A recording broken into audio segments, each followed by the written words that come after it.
Listen to that inner voice. You might feel one with everybody in the world and realize that you are God. That's so deep. I mean, I almost need to take 2 deep breaths for how deep that. There's a lot of data to support that psilocybin helps people in profound ways. So I felt like the mushrooms were really saying, get out there and train people. Mushrooms are from every single culture. And when you're taking them, you're waking up to your own lineage. Mushrooms are my hope for the future. And I think if we want to see profound shifts in the planet and on all levels, I think it'll come from people doing it and waking up to who they are.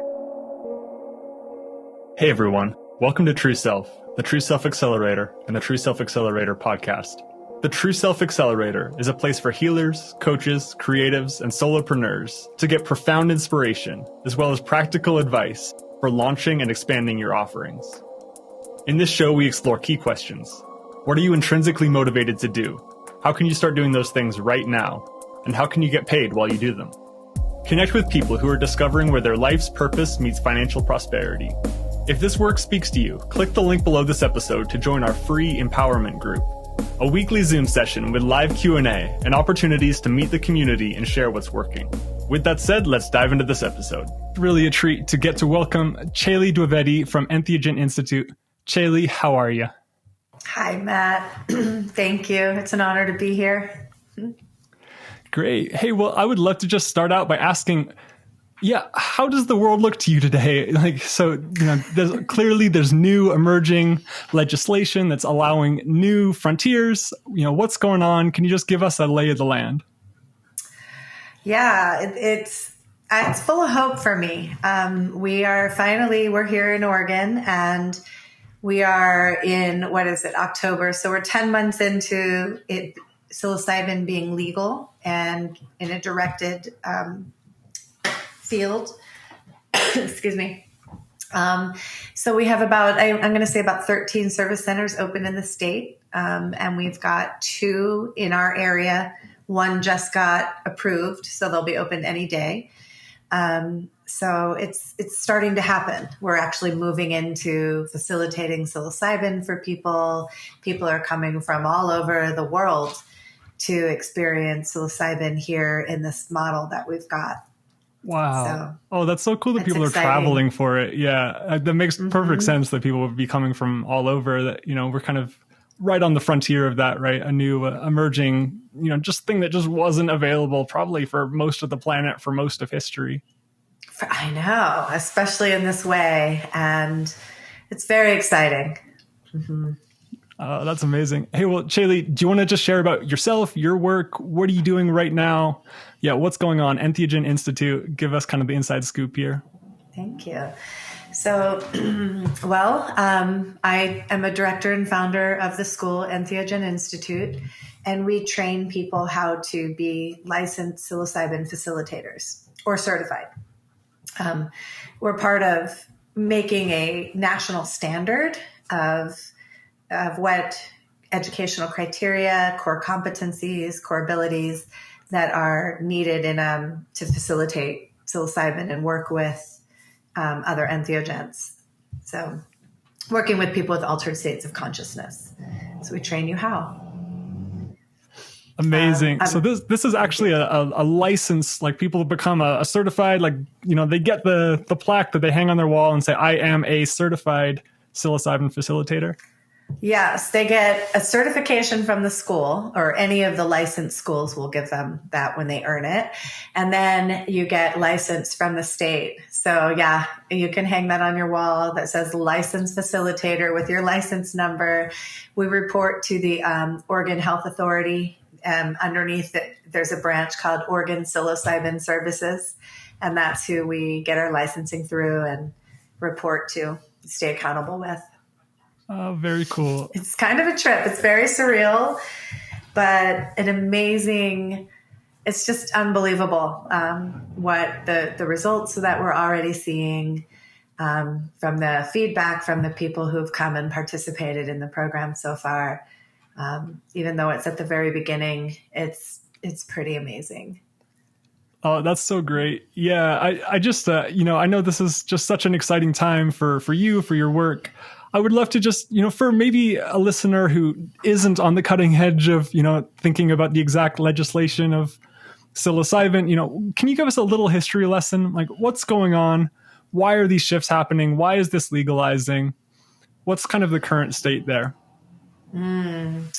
So it's legalizing now, I think, because now more than ever, we need this type of medicine on the planet and this type of model in facilitating it. So that would be my guess as to why now. Also, based on research, we now have a lot of research that there's research from the early 60s, late 50s, early 60s. It stopped in about the 90s, but they started doing research again in the early 2000s up until now. So there's a lot of data to support that psilocybin helps people in profound ways. Everybody from treatment-resistant depression, PTSD, helping you to quit drinking or smoking or even opioid use. I think that psilocybin's one of the top ways of battling opioid use, more so than any of the other entheogens studied. People with terminal illness, just anyone that wants to be more them and, be in alignment with their true self and their purpose. It's amazing what it does for people. So because of all the data, people in Oregon got together and said, hey, we think that, we've got a horrible health crisis nationally, but especially here in Oregon with mental health being, a real issue and underserved population as well.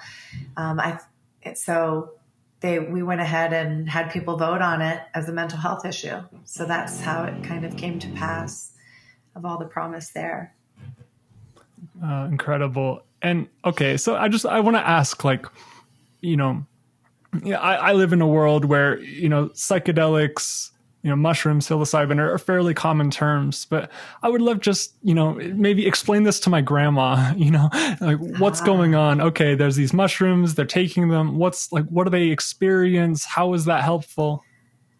Yeah. Okay. So what it looks like is first you'll be assessed if you're a good candidate for psilocybin. It's not for everybody.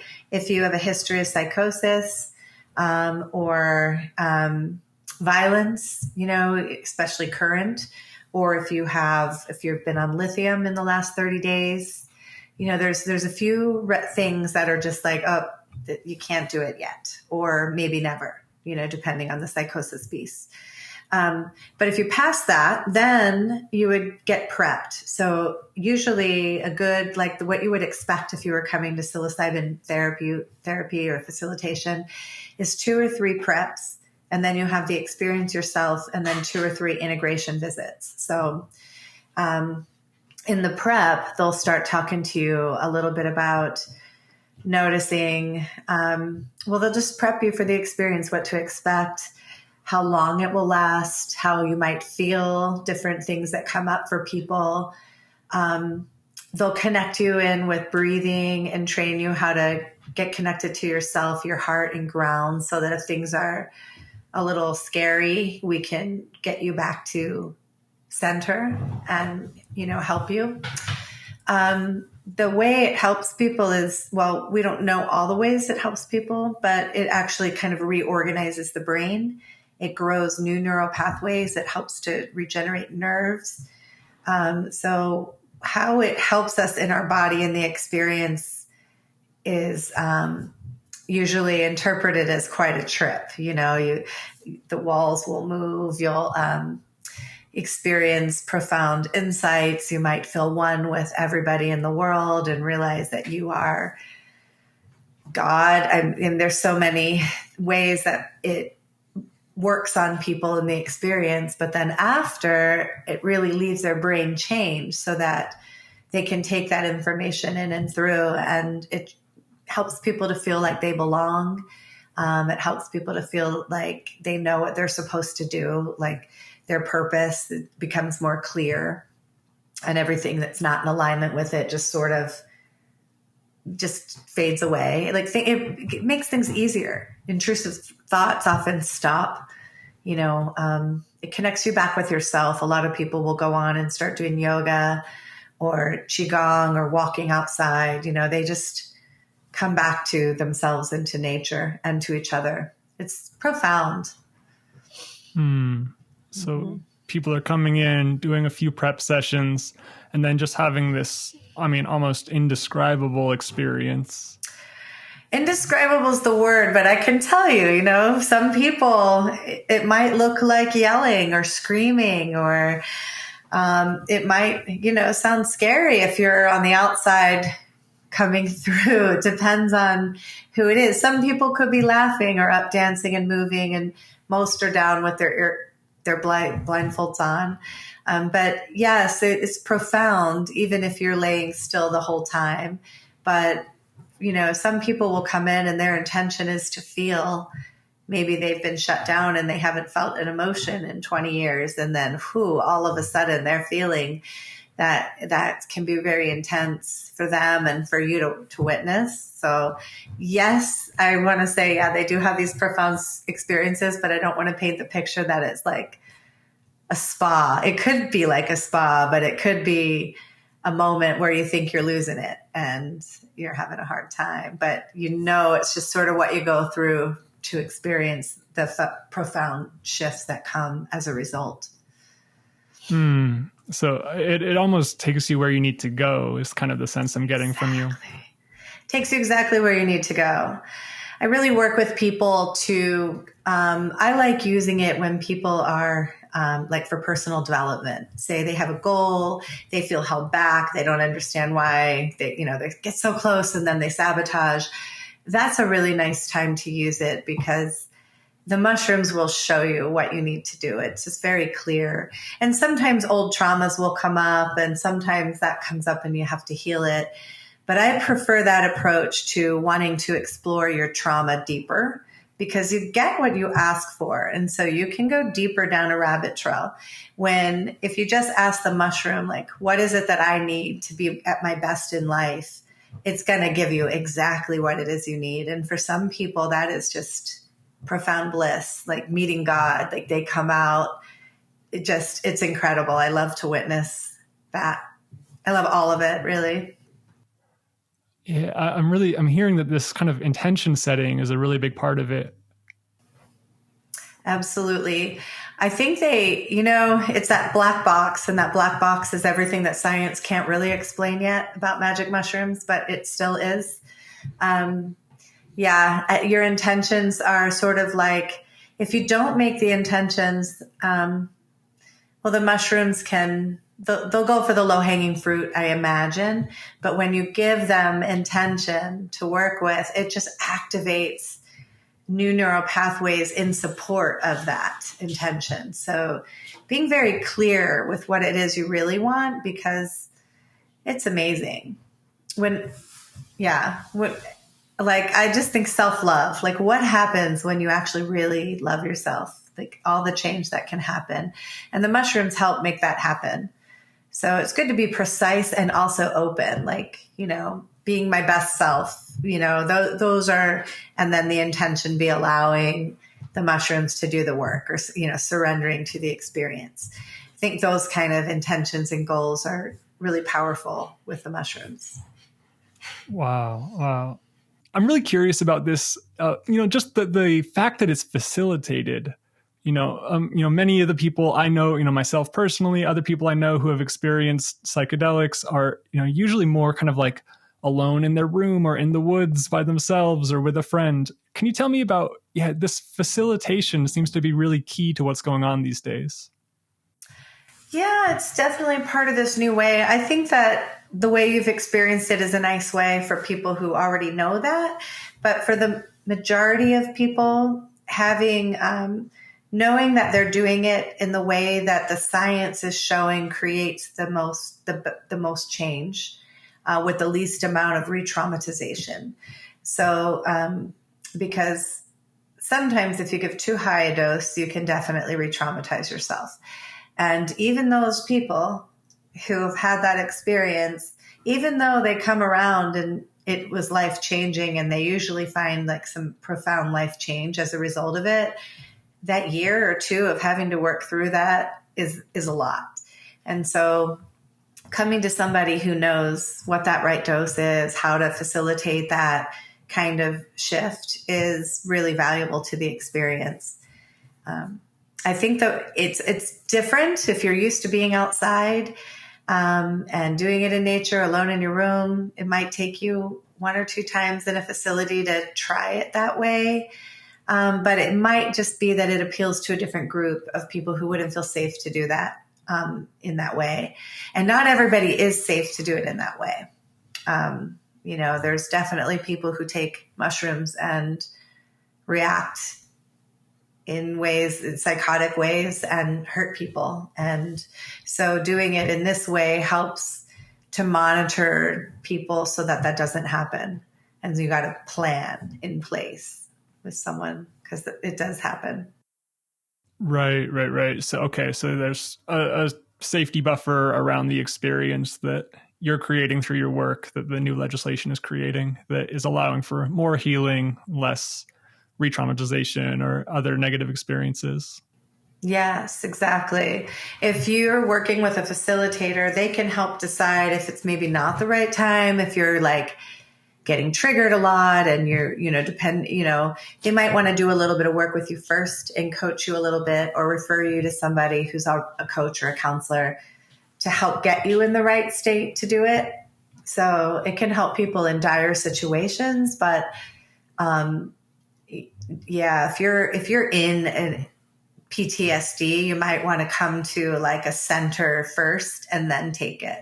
So a facilitator can help you to know when the right time is, what the right dose is. There's so much misinformation online. And if you go to Reddit or you just type in, how much should I take?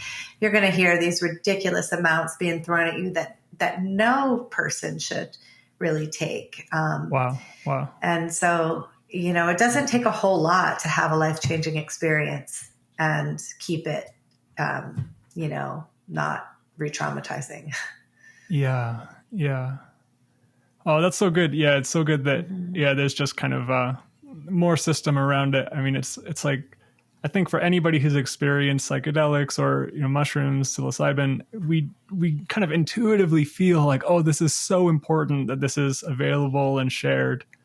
Knowing the ancestral uses, for millennia, it's been just a part of the human experience. And then was kind of, through the drug war, I don't know the exact history, but like it was kind of shoved into the schedule, scheduled substances. Schedule 1. Yeah. And it still is a Schedule 1. We're hoping to see that change in the next couple of years. But, and it still needs to be approached with respect and, fear. I think it's Terence McKenna and his wife said that every experience they approach, and as experienced as they are, they always come to the table with courage and fear. It's just both. And that the mushroom really likes you to greet them with both, because they will kick your butt if you're not ready for it, or if you're taking it when you shouldn't. They have very gentle ways of giving lessons, but if you need a big hard lesson, it will give it to you that way too. So it's good to come to the table prepared for the strength and the courage to meet whatever shows up, because it's given it to you as an opportunity for growth and change and self-reflection always. Beautiful. Yeah, that's powerful, just to have that reverence or that respect for what you're getting into. Mm-hmm. Exactly. That's the word. Thank you. Hey, well, Coeli, I would love to just hear, so you have a background in public health. Now you're training psychedelic facilitators. Can you tell us that story, a bit about you? What's going on here?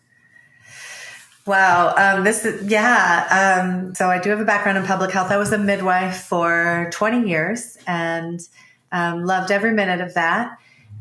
Prior to midwifery, I was a teenager and I did a lot of psychedelics as a teenager for healing though. I did it.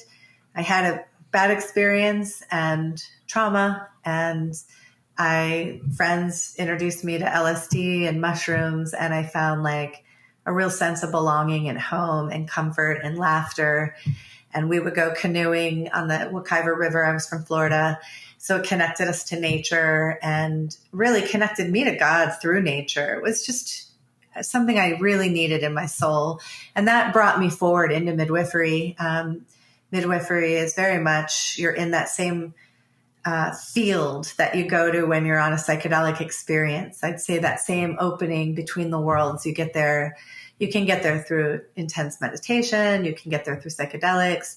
Birth and death also open up those worlds. And so midwifery and birth just became a natural step. I stopped doing psychedelics because I became a mom, but I entered that space regularly as a midwife and in the journey to midwifery, because that's just a mystical experience every time you go to a birth. So wow, that's so beautiful to hear that parallel between the two. It's unbelievable, the sameness. It feels very weird. Like the first few psychedelic sessions that I did with people, it felt very weird that it ended and there was no baby. Like the baby usually was yeah, everything's good. That's how you know. And it just felt like, where's the baby? Because the whole experience felt the exact same from the perspective of the attendant, being the attendant. Same kind of energy and everything. That's amazing. I love that. Yeah. Oh, that'd be amazing if a baby popped out every I also was very happy. I have moved past that. I mean, I love midwifery and birth and babies, but I was a little burnt out in that world. So it was also like, from my own profound experiences, I'm happy I can have a profound experience and not have another baby. 4 is enough. 4 is great. Oh, great. So, but I love, so that's a little bit about me. I started the school because I was really called into this field, and I did some research for some people who I worked with in the pot industry, and they were early on investors. And so they wanted me to look at the research and review the research. And it happened to be at a time where I was just burnt out and didn't know what I was going to do next. So I just happily took that on. I actually was really excited to take it on. And I did a review of the literature for them. At the same time, I was having my own experiences with mushrooms and growing them and doing them for my own healing. And my own healing journey on them was profound and noticeable. I gave up drinking for a couple of years, and I lost a bunch of weight and got healthy and started connecting with people again. I got out dancing. I love dancing. And I was out life just felt like I was in the flow again, and it was really profound. And as people started seeing that with me, they were like, what are you doing? Can you help me too? And like, I don't know, I'll try. And so we copied the research. And then I got in Sunny's program and I started doing market research, more focused market research with people. And I learned from them what would you want to learn about psilocybin? And so that helped me to put together a program of what I knew there was a lot of people out there that were interested in working with it. And it was still not decriminalized at this time. We were moving toward that, but I knew it had to be, because there was nothing else I could do. Like this is the only thing I could move toward. And so it just sort of created itself through hearing what people wanted. And I wrote the curriculum, and right when I had it ready to launch, the state of Oregon opened up its application process for schools and said, you can submit your curriculum here. And I was like, well, why not? And wow, that timing. I mean, the timing was perfect. It took me a year to do the interviews. I interviewed, it was over a year. And at first I was so scared to talk about it out loud. At first I couldn't get any online interviews. It was in person by people here that were local. We had to leave the phones in another room because people were scared, and then over the course of that year became more and more talked about. And maybe I started attracting people that were more open to talking. Maybe I became more open, but it was a really amazing journey to get here. And I felt like the mushrooms, and I was working with them regularly at the time, like weekly. I called it church. And I just didn't do any work. And on Sundays, I just went in and did mushrooms and just like healed. And so I felt like the mushrooms really wanted to come through to people in a certain way. And it was really important that facilitators facilitate in this way. And it happens to be the same way that the state of Oregon wrote the laws. Like they wanted a non-directive approach, that you're not allowed to lead people into areas. You allow the mushroom to be the lead and you support that. And so you're coming from a state where you're recognizing the person's ability to heal and you're sort of helping them connect into their inner healer, and you're just there. You are energetically working with them. You're on. It's called empathetic abiding presence, and you are like connected in and breathing with them. And in the experience, you're not taking the medicine, but you might feel like you are. There is definitely a contact piece that you have to acknowledge is present as a facilitator, so that you don't get swept up in the feeling. Yeah, a lot of love in the room. I would imagine it's a big transition from, taking the substances for yourself, for your own healing, towards now holding that space for others. Just tell me about that journey. Like, what was, I don't know if you want to share the details of any one specific experience, but what was that like stepping into that? It's kind of evolved. Like I had a couple of friends ask me, and I don't hang out with my friends. Like I would never just sit down and trip with a friend. Like that's not who, I would have years ago, but I don't have time for that right now in my life. Like that's not who I am. I'm socially awkward. So people weren't approaching me like to hang out with them and trip, but they were like, I really heard this can help me and I'm afraid to do it by myself. Would you sit with me? And so that's sort of what I did. And that's how I did it too. Like the first time I came to it, I had a friend from Spain, and she helped me. And first my business partner, I was microdosing, and I was like, I'm afraid I'm going to trip. I don't have time for this. We've got all this going on. And he was like, you need it. I see your anxiety. I'll hold space with you and I'll sit with you until you know you're fine. And so it started with microdosing, and he held that for me, and he just hung out, and I was fine. Like I didn't trip. I was totally capable of handling my crew and doing what I needed to do. And it was beautiful.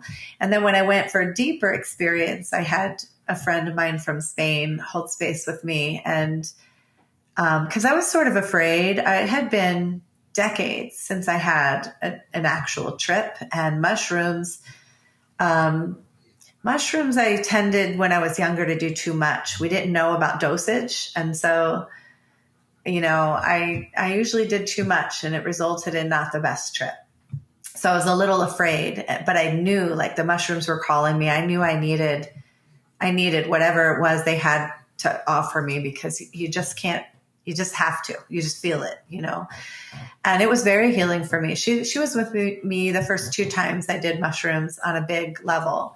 And I was so grateful to have her there, and got to go really far, and she held space like that. So I felt like the mushrooms were really saying, get out there and train people, because this is the way it needs to be done. And we don't want people coming in that are going to lead them down rabbit trails or mess with people's heads. And there's none of that allowed. We're not diagnosing people when they're in an experience. You're allowed to go wherever you need to go. We're just pretty much, it's similar to shadow work. We're just kind of there holding you. It's really powerful. Not physically holding you. We're not really allowed to touch. We can touch feet, hands, and shoulders. And we can give a hug, but we can't hold. And these, I think, are really important boundaries to have in place as a facilitator that weren't existent prior to this licensure program. A lot of people who did it underground prior did cuddle with people, or they took the medicine with the people. And you can't, nobody's immune to, we're not shaman. If people that are shaman, they can do that. But if you're not raised in that culture and that tradition and prepped and all of that, like you probably don't need to be doing medicine like somebody. You need to hold space for them, because otherwise, I mean, you can watch the videos, they're out there. Some of the facilitators go a little nuts, and we don't want that.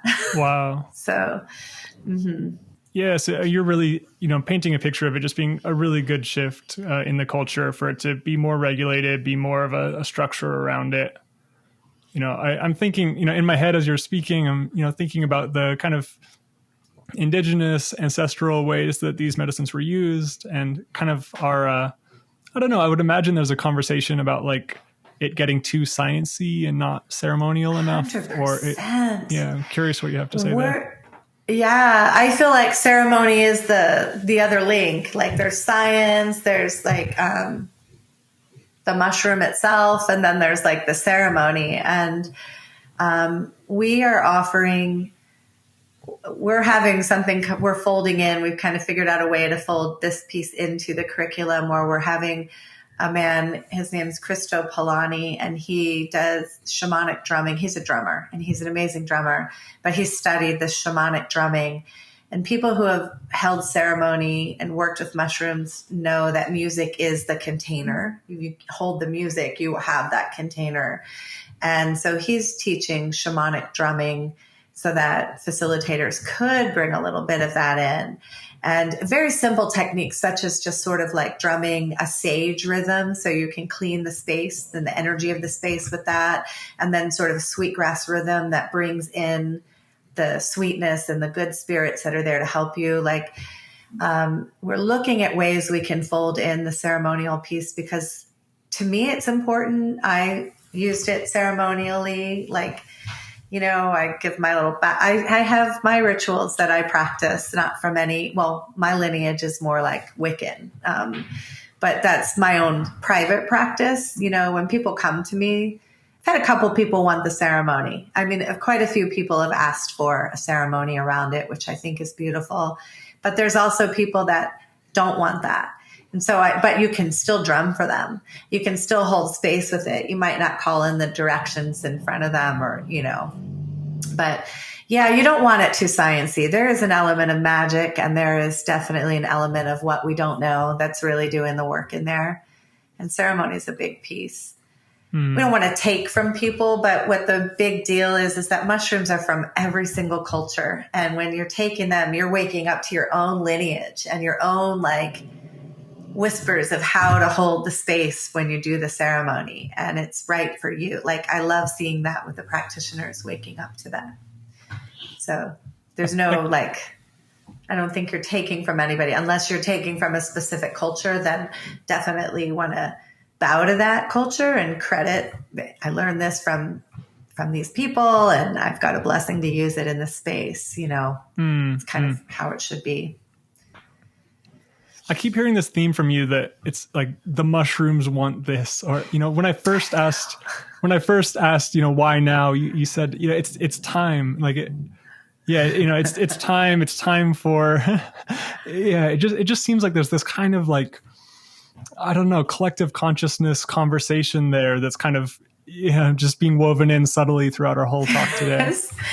There is that. And it's, how do you talk about mushrooms without it? Like, I could try to be all sciencey about it, and I certainly did try at first. I left all of that out of the conversation, and my first group of students were kind of like, hey, we need some of that other stuff in the conversation, and you can't really talk about mushrooms without talking about the weird. But they are it feels like their own entity, like they have their own consciousness with them. And you don't feel it so much when you take a mushroom, but when you are growing them and you're around them in this, from mycelium through the life cycle, becoming a fruit, like I had to step back at one point and kind of be like, wait a minute, who's in charge? Like I'm the boss here, and they're really loud. And and I'm I've been into herbs, wild, wise woman tradition. So as a midwife, I talk to plants and flowers generally, but the mushrooms, the same with pot's voices. I was I did a pot farmer too, here in Oregon legally. Like I hear them, so I'm not crazy It sounds crazy, but there is an intelligence there. I had to go and buy, I've got the book, should be right here on my desk, The Secret Life of Plants. And it's a pretty normal book. And I have that to justify, like, okay, I just put my hand on it every now and then. It's like, okay, this is a little sciencey, and this guy understands that there are just some other communications happening here in this realm. And I think that, like, in that consciousness, we are supposed to heal. I think we're in a time of life where we need to be authentically us. And that's why the mushrooms are here in abundance right here and now. It's to help every single person just calm their nervous system and connect into who they are. Because I think if each person had the guts, I'm not sure what the right word is, the confidence to just be who they are, they would have that whole world open up to them in that space. And I think that it's our job on this planet, if we want to, and this is maybe going out there, but again, I feel like mushrooms are my hope for the future. And I think if we want to see profound shifts in the planet and on all levels, I think it'll come from people doing it and waking up to who they are and being authentically them. And from that place, I think great change can happen. Wow. Yeah. That's so deep. I mean, I almost need to take 2 deep breaths for how deep that. Yeah. And, Coeli, I mean, just from our prior conversations, just how central that is to kind of, my whole approach, my whole kind of, mission in life right now is just to, for myself, explore and, for others kind of give the invitation for, hey, the more we get to be actually us, the more we actually get to take the masks off, stop pretending to be, Mr. Perfect, whatever the roles that we've been kind of societally taught, and actually come back into our hearts, back into our humanity. Yes. That's just been such a recipe in my own life. And I love how much you're bringing that message and like a really practical way for reconnecting to that part of us that, may be buried under quite a number of layers. Absolutely. Yeah, I love that. Thank you. I know that when you told me what your mission and everything was, I was just like, oh, we are so aligned right here. Yeah, It's really a treat to have you on. Thank you. It's an honor to be here. Yeah, it really is. I'd love to just dive a little deeper into kind of you as a business owner here, like the intersection between that true self, that here's actually me with the masks off and, stepping out of the closet, like this is me, and stepping into a role as you're a founder, you're, running a school. Can you just tell me about that dynamic? Like, how does it feel to be stepping into Entheogen Institute to the degree that you are? Oh, it feels like a dream come true. Really and truly, I know this is my calling and what I'm supposed to be doing in my life. Like everything in my life makes sense, finally. Like before it was just a string of mystical experiences and trauma. And you could wear it on a necklace and it was still amazing. But now it's like, oh, it all makes sense. I get it. So, I love where I'm at. I didn't just naturally get here though. I mean, a lot of it is just who I am, but getting in that Authority Accelerator program and learning, because when I had this calling that I had to do this, I wasn't really sure what I was stepping into. I just knew I had to explore where do I fit in this world of mushrooms, because I have to turn in the direction of hope, and any other direction I was feeling probably despair and overwhelm. And so every time I would think about mushrooms, I'd find the light and I'm like, okay, follow the light. So I enrolled in the Authority Accelerator because I had zero technical skills at this time. I had been a midwife for 20 years. And even though I had my master's degree and I had computer skills, I did have a head injury that when I was through with my master's degree, my lifestyle I didn't need to work with the computer. I was at that point in the pot industry, and it was all people and connecting and going out and talking and admiring people's gardens and connecting this person to that. It was amazing. But so when I came into this, and knew I wanted to do something with the mushrooms, I had to learn how to like do everything, like Instagram and Zoom and interviews and Calendly and how to make a video. I'm still learning how to edit, but I just put my videos up unedited and there you go. It's better than nothing. I mean, the message is getting out. I love that program because it was very much geared toward don't be a perfectionist, just get it out there and then you can always make it better later. Yeah, for our listeners, I'll just give a brief just description. So Coeli and I actually met in a marketing kind of build your own, courses and content programs called Authority Accelerator. A lady named Sunny Lenarduzzi runs it. And yeah, she just had some really profound tips as far as just really encouraging like market research, like go out and talk to as many people as you can. You know, her goal for all of the students in the class was go and do 50 interviews with somebody that you might like to work with, find them online, reach out to people. So yeah, Coeli and I have both kind of experienced that, gone through that as a, kind of in the business owner and the, creator, founder mindset as like some really, really great tactical tools for launching, building, and actually like, we can see kind of the proof in the pudding today with Entheogen Institute being what it is today.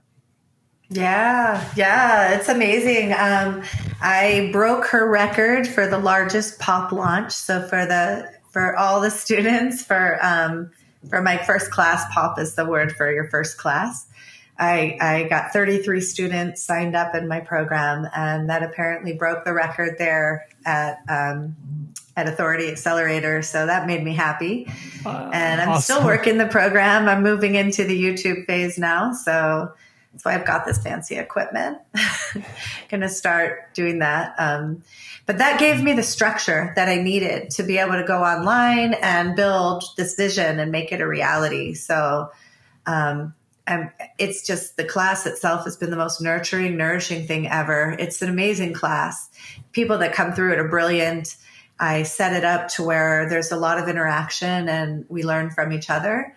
And it's just, I've had my mother passed recently, and just going to the classes she happened to go right at this time where we were doing practicums. And so we had meditations and breath work and drum circles and like all these things that just came in and just felt like healed me, like really held me while I went through that grieving phase. So it's just been an amazing program. The people that come through it too feel like you're doing your own work, you're doing your inward journey, and then you're serving. And we're setting up now where we're doing, we're this next iteration. I think the facilities are at a point where we can start incorporating students into assisting a facilitator so that they can at least get a couple under their belt in that setting before they graduate. So that's going to be really exciting because the first batch had to go all on mostly theory. And of course, we're going to learn the most through doing, but there were limitations. So as the program gets deeper through the years, it's going to get better and better, the trainings. Yeah, I just love watching your journey evolve from, those you earlier sharing about those initial experiences of having somebody else hold space for you, realizing that you wanted to hold space for others, stepping into teaching that, having the legalization happen. Now you're transitioning into having a school, having these opportunities for students to, shadow other practitioners, be in the room. Just incredible to see that launch for you. Unbelievable. There is a version of me as a teenager that is still just laughing on the floor, getting a glimpse of this. And I love it. It is just, it's hilarious and profound, like at the same time. So good. I'd love to ask, can you just share some moments that stand out for you? Is it in teaching? Is it in, seeing what your students are doing after your course? Like, what are the moments where you're just like, yes, I love what I'm doing. This is it. This is what I'm supposed to be doing. Oh, I do have those moments teaching. But what really gets my heart warm is hearing what's happening after. as they step into the facilitator role. Some people have gone and opened facilities, and they're just gorgeous facilities, and seeing that they're putting policies in place that reflect the best practices that they learned, like, really makes my heart happy, because you can walk out of here and you can do it wrong. Like, you can give somebody a 5-gram dose on their first try of veteran and have a horrible experience. And I'm so happy to see that my students aren't. They are working people into their dose. They figured out, hey, you're coming all the way from another state. Why don't we do a low dose trial on Wednesday and make sure you're okay? And then as long as you give me the green light and we're all good, on Friday, we'll go for it. And nobody's giving 5-gram doses. Like, I mean, I love that my people are doing as, best practices and looking to the research and respectful. Yeah. So that warms my heart. I just recently saw a Facebook post with another woman who posted, here's some of the things my clients have been saying. And, I wish I had that right in front of me to read, but they're profound and gorgeous. And to know that was one of my students who is like, I remember when it was just a dream for her, like a surreal dream. And now she's doing it. So I'm seeing that with a lot of people, and it just brings me a lot of happiness. That's incredible. Yeah, the depth of the experience that you and your students are holding, I don't know, I'm almost baffled thinking about how many people you're touching, how many people, because of your work, because of your students' work, are going to have these just incredible, like, complete 180s in their life. I know. It's just this ripple that's, it's really amazing. I know. It's profound. It's going to ripple out, and it's just going to keep going, because other states are exploring this as a possibility. And then I think as they see the success and the limitations of our program, they're just going to take what we've got and make it even better. So I'm excited. I was actually just wondering, is Oregon the only state where this is legal to be a facilitator? Yeah, at this time it is. Wow. It looks like, and I might be wrong, but it kind of looks like Massachusetts might be next in line for this kind of layout. I know Colorado's talking about it, and they're decriminalized as a state, which is a really big deal. It's, I think they were the second. We were the first state to do the full state. But I think Massachusetts might beat them to the legal framework. And I hope that they all do the whole fruit like Oregon's doing. And I think that entheogens as a whole... What does that mean? What does the whole fruit mean specifically? The whole fruit means the mushroom itself. Instead of it being like a derivative substance that's... A synthetic psilocybin analyte formula. Got it. I think that's one of the things that Oregon's doing right, is that we're growing psilocybin cubensis. That's the only mushroom we're allowed, but there's a ton of different kinds, so that's fine. And no growing in manure. So I think that's wonderful, because we don't need to. So why should we?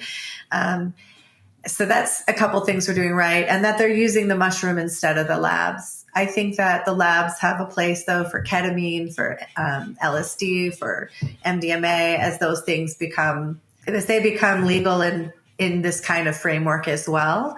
But I really hope that we can leave mushrooms to the earth medicine that it's intended, because there's a lot more to the mushroom than just the psilocybin that make it so magical. Right. Yeah, it makes me think of when, I don't know if you remember that product, it was called Soylent, and it was supposed to be a full meal replacement, where this guy just came up with a powder that he said, you can just live on this powder. It's just a perfect blend of chemicals.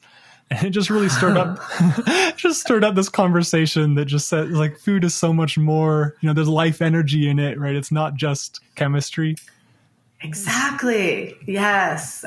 Well said. Mm-hmm. Seems like a parallel there. Absolutely. Hey, Coeli, I would love to ask you, so just for the, aspiring entrepreneurs, healers out there listening to this today, like you're in just this incredible place. You've had this amazing journey. What advice, wisdom nuggets, like lessons learned along the way would you like to pass on to the audience today? Gosh, listen to that inner voice, that inner directive might make you feel crazy at times, but really listen because it's telling you exactly what you need. I think that's the major thing.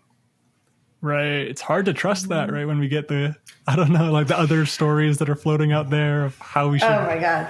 I totally get it. I thought I was crazy. I mean, who devotes their whole life, my entire savings, everything went into psilocybin, and I really thought I was nuts. And off of just like these feelings and this insight and these little whispers, and I felt like little steps on the path would light up.